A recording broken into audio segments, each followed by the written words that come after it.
Мы находимся в поселке городского типа Алексеевское, как раз на том месте, где строят новые очистные сооружения. И необходимость в этой стройке здесь возникла еще 5 лет назад, потому что поселок разрастался, здесь появлялись новые микрорайоны, количество жителей увеличилось до 12 тысяч человек. Старые очистные сооружения с такой нагрузкой не справлялись, ну а новые строят, что называется, на вырост. Они рассчитаны на дальнейшее увеличение поселка.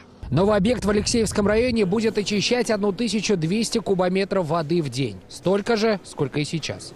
Наша съемочная группа была на этом месте буквально несколько месяцев назад. И тогда мы видели, как здесь только-только заливали бетон.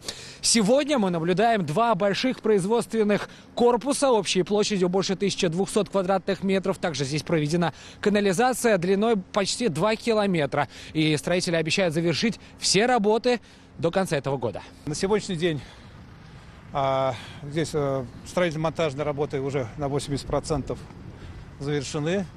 Идет внутренняя система, значит, вентиляции, собирается электрическая часть, сантехническая. Вот видите, газовая часть уже смонтирована.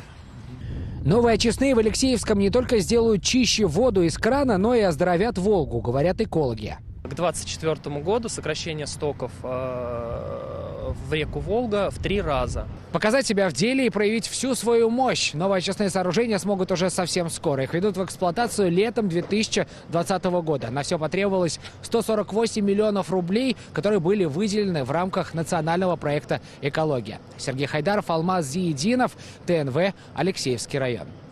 Смотрите все новости дня, программы и фильмы в наилучшем качестве на YouTube-канале ТНВ. Подписывайтесь.